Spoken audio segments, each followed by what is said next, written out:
Here we have a set of vocabulary words that are key to understanding the context of the letter from a father to his son. Notice how each word ties closely to travel or communication, like berth, which means a place to sleep on a train or ship, and compartment, a section on a train. Other words like handed and insist help us understand actions and emotions in the letter. The most important concept here is how these words build the setting and tone for the story, helping us grasp the deeper meaning behind the father's message. Here we have a series of remarks made by a boy and his mother, centered around the boy's request to visit his grandparents. The boy asks for permission in different ways, such as saying, "Is it okay if I go on my own?" and "Please let me go by myself," which clearly shows his desire to travel alone. He also requests to take certain items, including his swimming goggles and suit, and later, gifts like sunglasses and mufflers for his grandparents. The mother responds by granting permission, but with a thoughtful piece of advice, reminding him to always go swimming with his grandparents.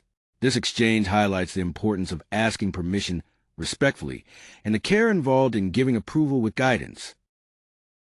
Here we have a series of questions that help us understand the story better. First, the boy wanted to visit his grandparents' house, and he planned to stay there for about 15 to 20 days. Initially, his parents were hesitant to let him go alone because they were worried about his safety. It's clear that the boy was loving and caring, as he wanted to take gifts for his grandparents. Before the announcement, he reassured his father by saying, "I remember everything. Don't worry."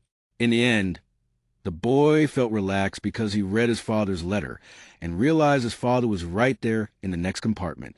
These points show the boy's strong connection with his family and the concerns they all had during the trip. Here we have a focus on forming questions from given statements. The key idea is to match each statement with its correct question form. For example, the statement, "I am late," corresponds to the question, "Am I late?" Notice how the auxiliary verb changes position to form the question. Similarly, "I can help you" becomes "Can I help you?" showing how modal verbs work in questions. As we move down the list, see how the questions adjust depending on tense and subject, like "She is sleeping" turning into "Is she sleeping?" and "They left for the cinema" becoming "Did they leave for the cinema?" Understanding these patterns is crucial for asking clear and grammatically correct questions in English. This exercise helps reinforce recognizing and using the correct interrogative structures. Here, we're focusing on how to transform statements into yes/no questions. Notice how the auxiliary verbs change depending on the tense and subject. For example, with "he loves this town," we use "does he love this town?" because it's present simple tense.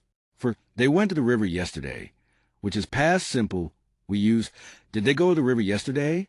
Also, modal verbs like can or should stay at the beginning in questions, as in "Can she fly an airplane?" or "Should they rewrite their homework?" Understanding this structure will help you form clear and correct yes/no questions.